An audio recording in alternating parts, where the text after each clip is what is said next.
Y así es como lo acaba de escuchar, Luis Arce ya está 100 días al mando del país, es el presidente de los bolivianos. ¿Será que los desafíos que se ha planteado se están cumpliendo? ¿Cómo le estará yendo en estos 100 días de gestión? Vamos a hacer una evaluación, el tema económico, el tema de la pandemia, sus estrategias y el mensaje que nos quiere dejar en sus discursos. Hoy estamos ya en contacto para hacer justamente este análisis con don Jaime Durán, ex viceministro de Presupuesto y Contabilidad Fiscal. El tema económico es fundamental, tomando en cuenta que es el fuerte del presidente, ¿no es cierto? Buenas noches. Muy buenas noches, un saludo cordial a toda la gentil audiencia de Hora 23 y de Bolivisión en todo el país y el mundo.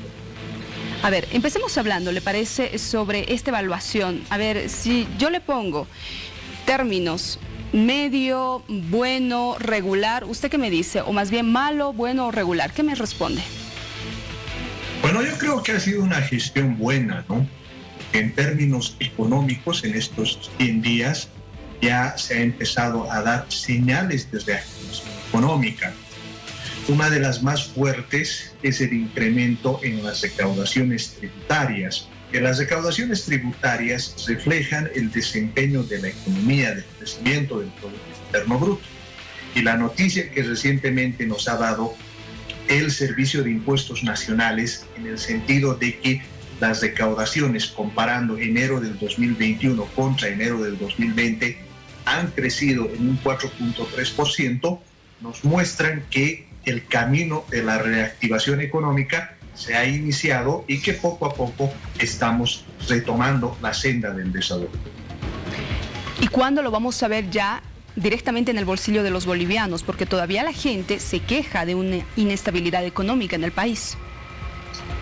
Bueno, yo creo que eso ya se está viendo en el bolsillo de los bolivianos. No debemos olvidar que una de las promesas que realizó el binomio Arce-Choquehuanca es de que se iba a pagar el bono contra el hambre. Esto es 1.000 bolivianos para cada persona. En el último informe que tenemos a febrero, nos muestra que 3.8 millones de personas ya han recibido este bono. Y este bono ha permitido una inyección de más o menos 3.800 millones de dólares. Lo propio ocurre cuando uno va viendo los comercios que poco a poco se van reactivando y también en relación a un indicador como es la tasa de desempleo. No debemos olvidar que a julio del año 2020 la tasa de desempleo alcanzaba al 12%. A fines de diciembre del año 2020 esta se redujo a alrededor del 8%. Yo calculo que al primer trimestre del año 2021 esta tasa de desempleo va a continuar bajando. Es decir, el efecto directo en los bolsillos de la gente tiene que ver con el bono contra el hambre, con el mayor movimiento económico, con las facilidades que se están dando en términos de créditos que se van a traducir en mejores condiciones de vida para la población. Uno de los discursos que siempre ha manejado el presidente Luis Arce es justamente hablar de esta inestabilidad económica que el ex gobierno de Yanine Áñez habría dejado. Esto, ¿qué mensaje le da a la población, por favor? ¿Qué señal le da a los bolivianos? El hecho que frecuentemente Luis Arce señale que hay una inestabilidad en el país producto del ex gobierno. No, lo que ocurre es que el anterior gobierno, el gobierno de pacto de Yanine Áñez, se caracterizó por una política económica errática. No debemos olvidar que el primer ministro de Economía, José Luis Parada, intentó bajar el déficit fiscal reduciendo la inversión pública. En su momento hemos indicado que eso era un error porque iba a producir una contracción económica. En realidad, poco antes del inicio de la pandemia, estamos hablando del primer bimestre de la economía en 2020, ya se registraban tasas de crecimiento muy bajas, tendientes a ser negativas, y ya advertíamos los economistas en relación a el incremento del desempleo. Lo que ha hecho la pandemia ha sido exacerbar esta situación económica, pero además durante la pandemia se toman decisiones que no contribuyeron a mejorar las tasas de crecimiento. Concretamente, En el mes de marzo se establece un diferimiento del pago de los impuestos. En una situación en la que el Tesoro General de la Nación necesitaba más recursos, lo que hace el gobierno de Áñez es reducir estos recursos. Y así sucesivamente, estas medidas lo que hacen es agravar los efectos de la pandemia sobre la economía. Por esa razón es que la evaluación que tenemos de 2020 es negativa, una caída del Producto Interno Bruto de 8%, un alto nivel de desempleo, un aumento de la pobreza. Entonces, en ese sentido, yo considero que es importante evaluar cómo nos dejó el gobierno de facto la economía y las tareas más urgentes que ha asumido la administración de Luis Arce han tenido que ver con la estabilización de la economía en un escenario de una segunda ola del coronavirus. Por esa razón, en mi opinión, el desempeño ha sido bueno porque en un escenario difícil se ha logrado encaminar la reactivación económica. Ese tema, el de la pandemia, ¿habrá sido el escenario más complejo para afrontar para Luis Arce? Por supuesto, no debemos olvidar que cuando hemos tenido el resurgimiento de la pandemia, exactamente en el mes de diciembre, una de las alternativas que se tenía era el de recurrir nuevamente a la cuarentena. Con buen criterio, a mí me parece que se ha evitado este extremo. ¿Por qué razón? Porque la cuarentena no es que evita los contagios, lo que hace es suavizar la curva, hacer que la pendiente de crecimiento de los casos no se acelere, pero no evita los contagios. Entonces, en ese sentido, se ha hecho una buena combinación entre economía y salud. Se mantiene la economía, se permite el trabajo de mucha gente, pero a la vez se establecen medidas en el área de salud que no solo tienen que ver con las vacunas, tiene que ver con el fortalecimiento del sistema de salud.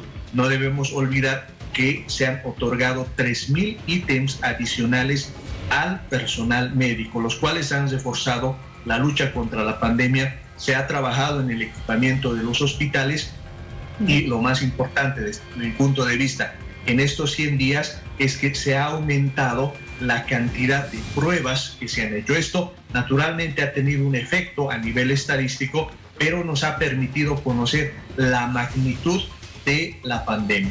La buena noticia es que ahora los datos nos muestran que estamos asistiendo a un descenso del número de casos y lo que nos va a permitir es trabajar en mejores condiciones la reactivación económica. Ahora, el presidente Luis Arce no es político, no es un personaje, un presidente que esté constantemente en la palestra, dando discursos o en actos públicos y políticos también. Lo propio ocurre con el vicepresidente. Entonces, ¿quién es el hombre político de este gobierno?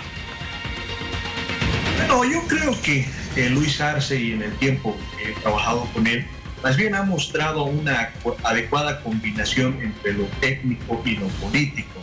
Él es muy amigo y noto en toda la forma de trabajo que él tiene, que privilegia los resultados. No debemos olvidar que uno de los compromisos que se ha adquirido precisamente en este año, traducido en el presupuesto general del Estado, es que podamos alcanzar una tasa de crecimiento del 4,8%, casi un 5%. Eso quiere decir, si además las proyecciones y los cálculos que estamos haciendo son los correctos, que esta tasa de crecimiento se va a alcanzar. En ese sentido, lo que va a ocurrir con la economía es que vamos a tener una recuperación endémica. En ese sentido, el lado político, creo, de la administración radica precisamente en la formación de los consensos. Se han llegado a consensos para promulgar la ley de emergencia sanitaria, aunque todavía persisten algunos rechazos que en mi opinión son puntuales. Se han establecido consensos, por ejemplo, respecto a pedido de los transportistas acerca de un periodo de gracia. Se han establecido consensos con las universidades. Y en ese sentido, el lado político, por así decirlo, de la economía se traduce precisamente en estos consensos.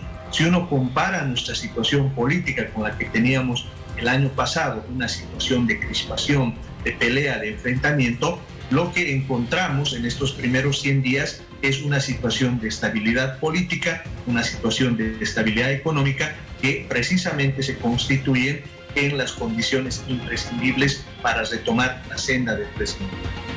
Don Jaime, ¿qué me dice de sus colaboradores, de quienes están acompañando a Luis Arce, por lo menos en estos 100 días? Bueno, yo pienso que el equipo que acompaña a Luis Arce ha estado a la altura, digamos, de algunos casos que han merecido rápidos ajustes, marco de ética, pero en general yo veo especialmente en el equipo económico de provincia, tanto el ministro de Economía, del Banco Central, la ministra de Educación, son gente que tiene mucha experiencia y creo que han ido demostrando en el tiempo que sí están a la altura de los desafíos que podemos ver, ¿no? Por el lado, por ejemplo, del presidente del Banco Central, creo que ha tenido la capacidad de administrar adecuadamente las reservas internacionales. Y lo más importante es que ha calmado las expectativas que se estaban discutiendo hace algunos meses en relación a una posible devaluación. No debemos olvidar que el último ministro de la gestión de Áñez, Branko Marinković, anunció de hecho esta posibilidad. Pienso que en ese sentido el presidente del Banco Central ha actuado de la forma adecuada. En el caso del ministro de Economía, me parece que sus antecedentes académicos y las medidas que ha ido implementando, que de hecho son las más resaltables de estos primeros 100 días, como el bono contra el hambre, el tema del diferimiento, la modificación del presupuesto que permite elevar la inversión pública a más de 4.000 millones de dólares, la institución rápida de un fideicomiso de más de 900 millones de bolivianos dirigidos a la sustitución de importaciones, nos muestra un equipo económico que está sabiendo entregar resultados en beneficio del pueblo. Ahora, también es importante la crítica sana, ¿verdad? ¿Qué cosas le recomendaría en el área económica principalmente al señor Luis Arce? ¿Qué cree que debe mejorar? Bueno, yo considero que es momento ya de trabajar en un plan estructural. Desde mi punto de vista, una política fiscal expansiva que actualmente se está llevando adelante nos va a brindar resultados que nos permitan manejar la economía en el corto plazo. Pero en el mediano plazo ya es muy importante cambiar la matriz productiva. No debemos olvidar que en los últimos años hemos sido dependientes, al menos en lo que significa las exportaciones, de lo que significa la venta de gas y de minerales. Yo creo que lo que se debe mejorar es precisamente el apoyo a las empresas, el apoyo a las pequeñas empresas que permitan diversificar la producción. En ese sentido, yo creo que un ministerio como el de Desarrollo Productivo todavía está trabajando en las medidas que se deben llevar adelante y, en mi opinión, lo que debe hacer el gabinete es acelerar las medidas que permitan fomentar la producción. Creo que en ese aspecto es un tema clave que se debe mejorar. Muy bien, don Jaime Durán, gracias por su tiempo, por hacer este análisis. Es importante evaluar estos 100 días del gobierno de Luis Arce. Seguramente hay muchos desafíos que los vamos a estar viendo a lo largo de estos meses. Que le vaya bien, buenas noches. Buenas noches y gracias. Gracias a usted.